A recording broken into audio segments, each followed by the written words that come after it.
हरि को भजरे भजरे हरि को भजरे भजरे हरि को भजरे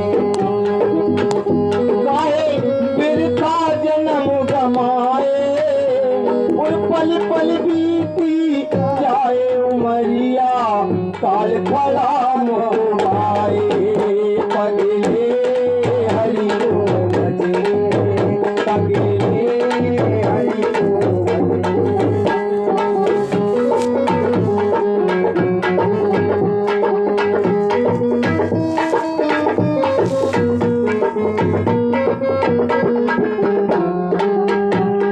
हरि को भजले हरि को भजले भजले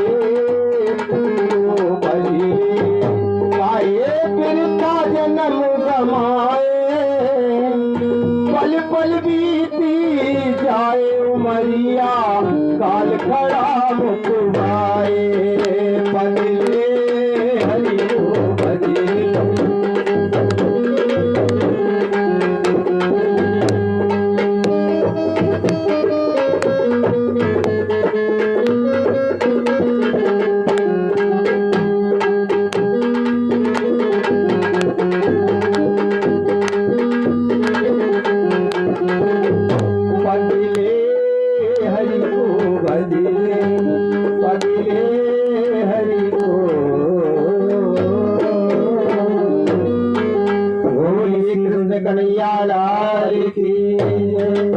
इस प्रकार के व्यास जी महाराज भगवान शंकर जी का पूजन अर्चन करते हैं।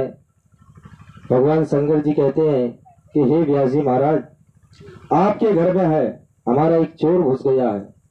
व्यास जी महाराज कहते हैं कि प्रभु हम तो दरवाजे पर ही बैठे हैं, यहाँ पर तो अभी तक कोई चोर आया ही नहीं है। बोले वो दरवाजे से नहीं गया, वो ऊपर से गया है। व्यास जी महाराज कहते प्रभु ऐसा कौन सा चोर है जो आसमान से आके सीधा हमारे घर में घुस गया। व्यास जी महाराज कहते हैं कि वो शंकर जी कहते हैं कि वो तोते का बच्चा था जो आपकी पत्नी के मुंह के द्वारा वो आपकी पत्नी के गर्भ में प्रवेश कर गया है, इसलिए चोर जब तक नहीं निकलेगा जब तक मैं जाने वाला नहीं हूँ। भगवान शंकर वही व्यास जी महाराज के घर के सामने बाहर अपनी अखंड समाधि लगाकर बैठ जाते हैं। एक दिन नहीं, 6 महीने नहीं, 12 साल तक भगवान शंकर व्यास जी महाराज के घर के समक्ष बाहर बैठे अखंड समाधि लगाए कि बेटा देखो कब तक नहीं निकला तो तुम हमू बहुत बड़ी जिद्दी है, हम भी यहीं बैठे रहेंगे।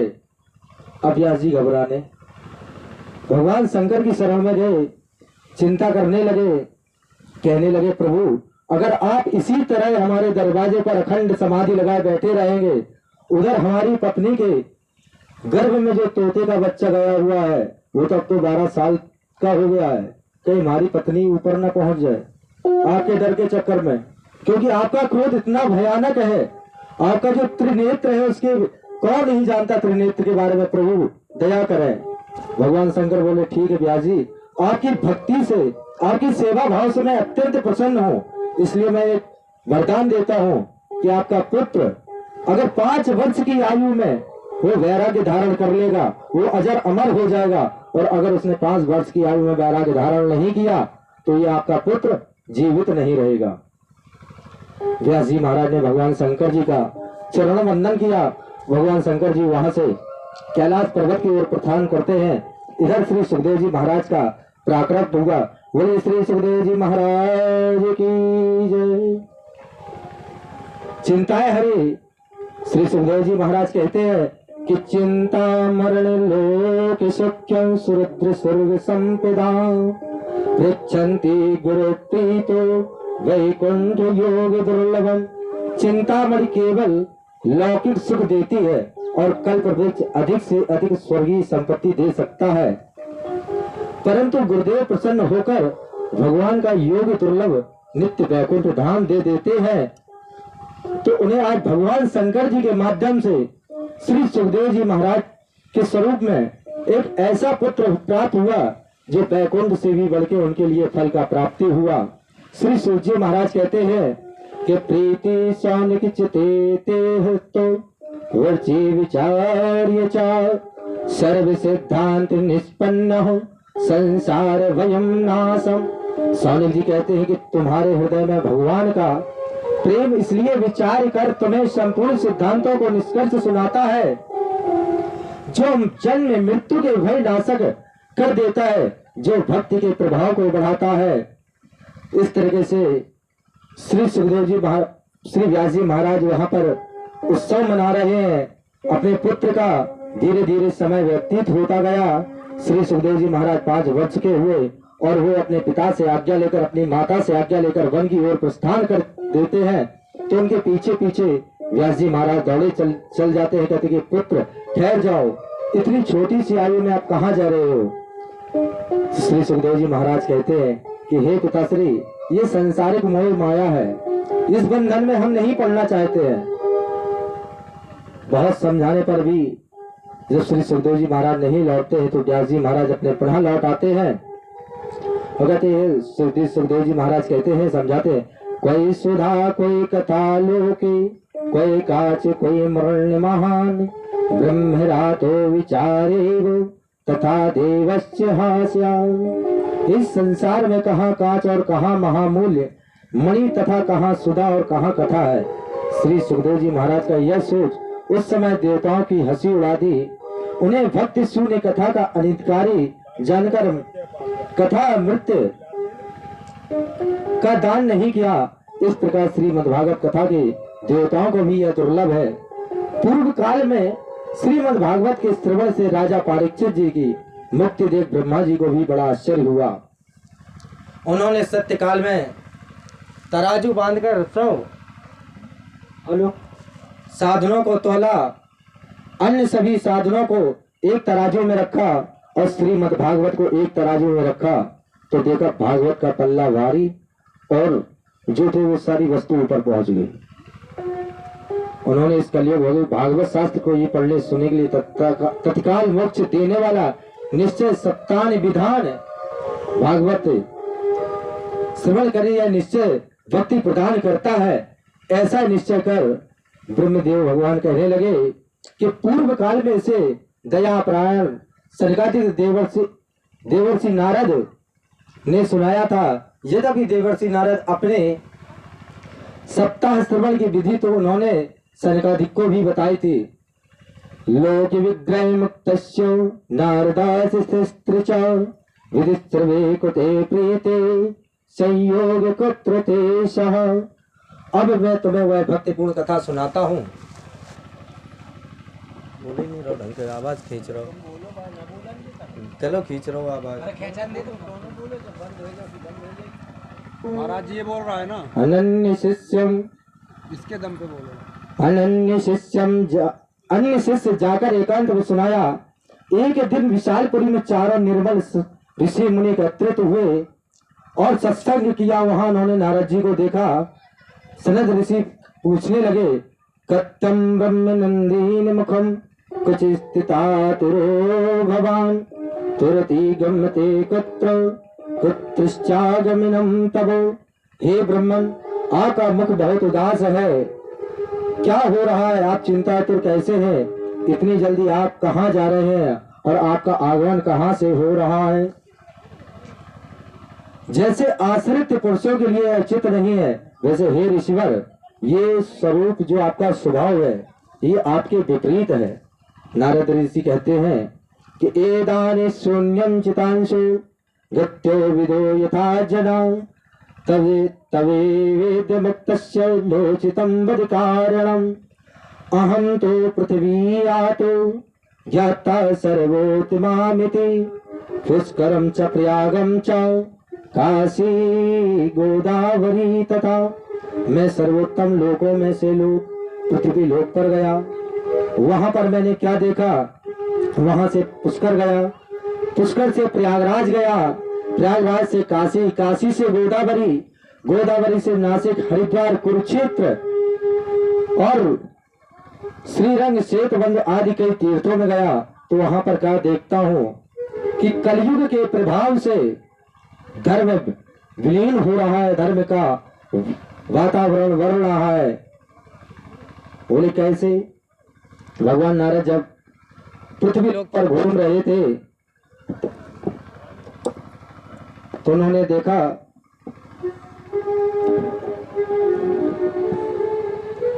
कि एक ऋषि का आश्रम है, उस पर लिखा है ब्रह्मचारी जी महाराज।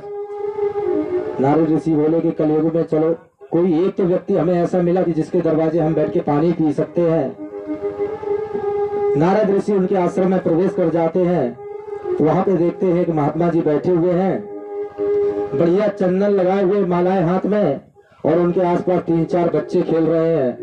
नारद ऋषि बोले कि प्रभु यहाँ पर ब्रह्मचारी जी महाराज कौन है? तो जो गद्दी पर बैठे हुए तो कहने लगे प्रभु हम ही ब्रह्मचारी है। बोले महाराज आप ब्रह्मचारी है, फिर बच्चे?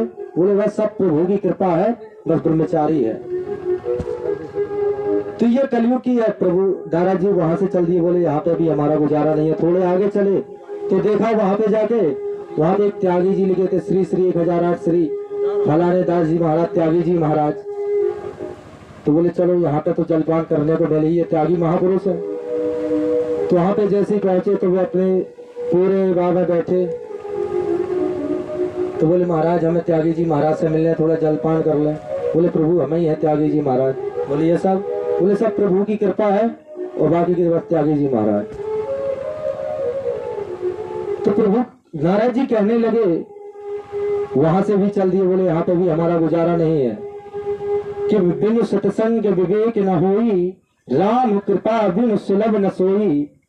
बोले यहाँ पे जब सत्संगत ही नहीं है, सत सुधरे सत्संगत पाई, पारस परस कुधात सुहाई। बोले ये तो कुधान का अन्न खाने जैसा हो जाएगा। तो वहां से चल दिए। नारद ऋषि कहते हैं सनद आदि ऋषियों से कि एवं आदि तीर्थेषु ब्रह्माण्डस्थिता नापश्य कुत्रचित् सर्वं मम संतोष कारकम।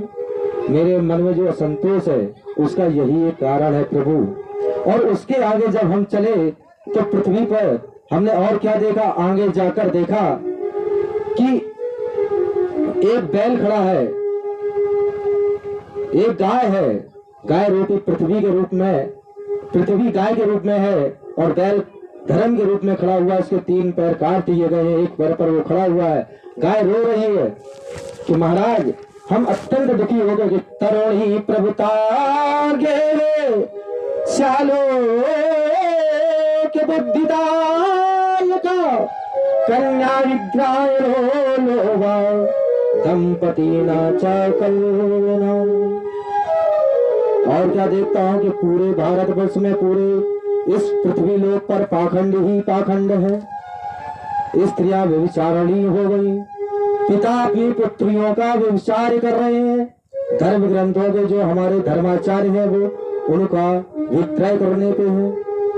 ब्राह्मणों ने अपने कर्म करने बंद कर दिए, क्षत्रियों ने अपना क्षत्रिय धर्म छोड़ दिया, वैश्यों ने अपना कर्म छोड़ दिया। चारों तरफ इस भारत पृथ्वी लोक पर अधर्म ही अधर्म का, पाखंड का ही वातावरण है। कहीं पर कोई महात्माओं ने आश्रमों में, तीर्थों में, व्यभिचार, वेदालय में, मंदिरों में इत्यादि हर जगह मतलब पाखंडी का ही बोलबाला है कि झूठ ही लेना, झूठ ही देना, झूठ ही भोज चबेना। हर जगह झूठ ही झूठ चल रहा है प्रभु।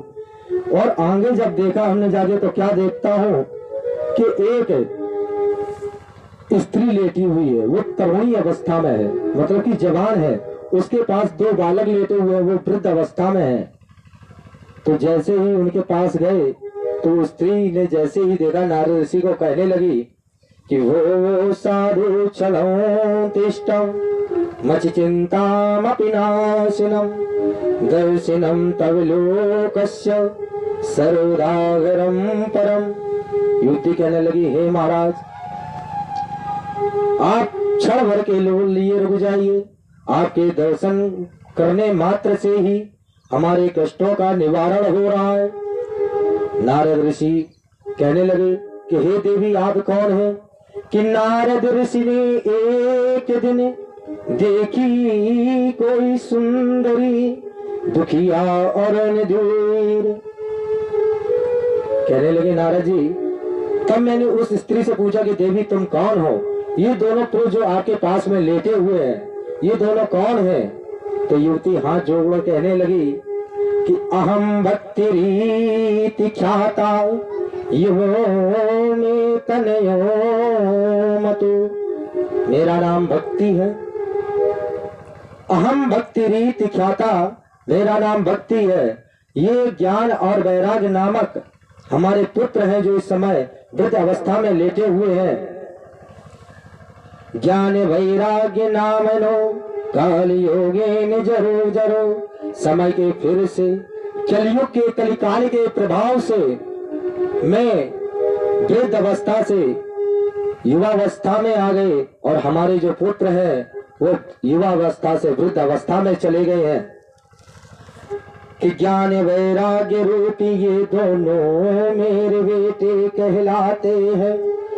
द्वापर तक की भरी जवानी थे ना पुआए में, लेकिन कलयुग के आते ही मेरे बेटे गिर गए बुढ़ापे में।